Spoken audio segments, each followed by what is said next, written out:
In the heart of the sprawling Sundown Valley Reserve, where golden grasses stretched to meet an endless African sky, the dry season held its breath. Dust devils danced on the baked earth, and the air hung thick and hot. Here, a lioness named Zara watched over her single, precious cub, Leo. He was a bundle of boundless energy and clumsy paws, the center of her world in this vast, unforgiving landscape. One sweltering afternoon, Zara led Leo away from the sleepy pride, intending a gentle lesson in stalking the skittish dik-diks that frequented a nearby thicket. They moved with the silence of shadows, mother and son, melting into the tall, bleached grass. Zara signaled Leo to stay hidden, her senses on high alert. But danger in the Sundown Valley rarely announced itself. A blur of spotted fury erupted from the dense acacia scrub. A leopard, lean and hungry, its eyes fixed on the vulnerable cub. Zara roared, a sound of pure maternal rage, launching herself at the attacker. Claws flashed, and the dust churned in a desperate, snarling whirlwind. Zara fought with the ferocity only a mother protecting her young could muster, managing to drive the leopard back into the shadows, but not before it struck. Leo lay whimpering in the flattened grass, a deep gash bleeding on his hind leg, his small body trembling from the shock and pain. Zara rushed to him, her earlier fury replaced by a chilling dread. She licked the wound frantically, nudging him, but he could barely stand. The leg buckled uselessly beneath him. Panic surged through her. She knew with a primal certainty that Leo wouldn't survive without help beyond her own capabilities. The wound was too deep, his breathing too shallow. Driven by an instinct she couldn't comprehend, only obey, Zara gently grasped Leo by the scruff of his neck. But he was growing heavy, and the journey arduous. Every jostle seemed to cause him fresh pain. She started moving, her destination a vague sense of the human presence she knew existed at the edge of her territory, the research outpost, a place of strange smells and sounds she usually avoided. Hours passed. The sun beat down relentlessly. Zara's muscles burned, her paws were raw. She had to stop frequently, laying Leo gently down while she caught her breath, her anxious eyes scanning the horizon. During one such pause, near an overgrown track rarely used by reserve vehicles, something caught her eye. Lying partially hidden under a thorny bush was an unfamiliar object, a dark, weathered shape. Driven by a desperate curiosity, she nudged it with her nose.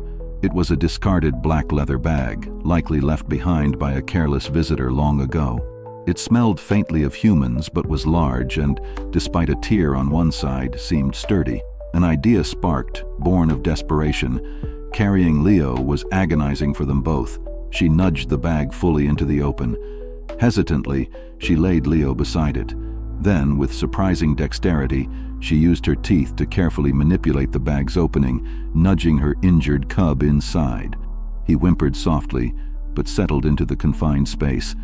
The bag offered unexpected protection, cradling his injured leg and shielding him from the harsh ground. Zara carefully gripped the bag's strap in her powerful jaws. It was awkward, unnatural, but she adjusted, finding a rhythm. With renewed determination, she pressed onward, carrying her precious cargo towards the distant glimmer of the outpost. The sun was beginning its descent, painting the sky in hues of orange and purple when Zara finally reached the perimeter fence of the research center, but she didn't approach the main gate. Guided perhaps by the scent of antiseptics or a mother's intuition, she found a weaker point near a residential building set slightly apart, the home of Dr. Anya Sharma, the reserve's head veterinarian. Anya was enjoying a rare moment of peace on her small back patio, a book resting on her lap, the fatigue of the day settling in. Suddenly, a shadow fell over her. She looked up, her heart instantly leaping into her throat. Standing not 10 feet away, having somehow navigated into her fenced yard, was Zara, the lioness, and clutched firmly in her jaws was a black leather bag. Anya froze, chair scraping backward, pure adrenaline coursing through her veins. Her mind struggled to process the impossible sight. The lioness took a hesitant step forward, then another, her eyes holding not aggression, but an unmistakable plea. She lowered her head and gently placed the bag on the patio tiles between them. A faint whimper emanated from within it. Anya's training kicked in, overriding the initial shock. She saw the exhaustion in the lioness's frame, the desperation in her gaze, and understood. This wasn't an attack, it was a desperate appeal. Keeping her movements slow and deliberate, Anya reached for the handheld radio clipped to her belt. "David, Sam, get to my quarters. Code, unusual. Bring the capture kit, but no sudden moves. We have a guest." Within minutes, Rangers David and Sam arrived, rifles ready but lowered cautiously. They took in the surreal scene. Their boss, pale but composed, the magnificent lioness standing guard over a leather bag, and the palpable tension hanging in the air. "She brought him in the bag," Anya whispered, still processing the event. "She needs our help." David slowly approached, murmuring soft, reassuring words, his eyes locked with Zara's. The lioness remained still, watchful, but allowed him to kneel beside the bag.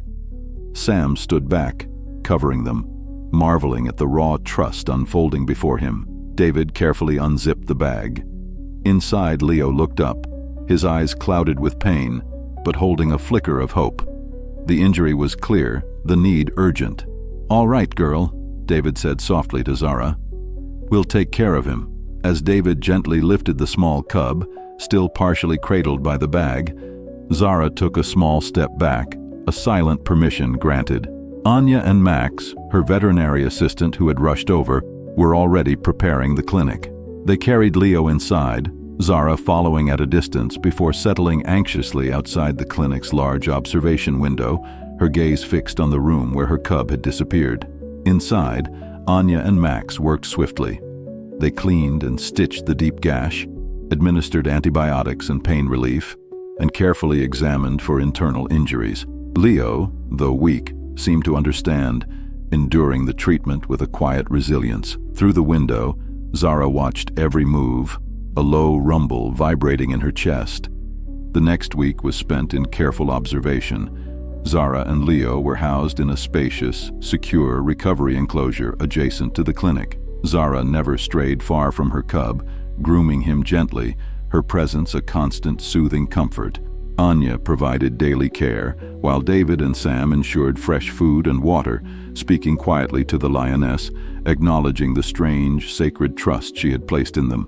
Leo slowly began to put weight on his injured leg, his youthful spirit returning with each passing day. Soon he was tentatively playing, batting at his mother's tail. Finally, Dr. Anya gave the all-clear. Leo's wound had healed beautifully.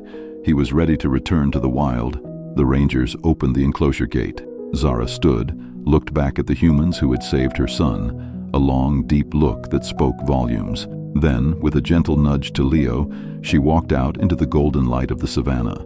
Leo bounded after her, pausing only for a moment to glance back before disappearing into the tall grass. David, Sam, and Anya watched them go, hearts full. The black leather bag remained, kept in the clinic office, a strange, potent symbol of a mother's incredible love, a bridge built between two worlds, and a wild miracle witnessed in the heart of the Sundown Valley Reserve. The story became a legend, retold often, a reminder that courage and love can appear in the most unexpected forms, transcending the boundaries we thought separated us from the wild.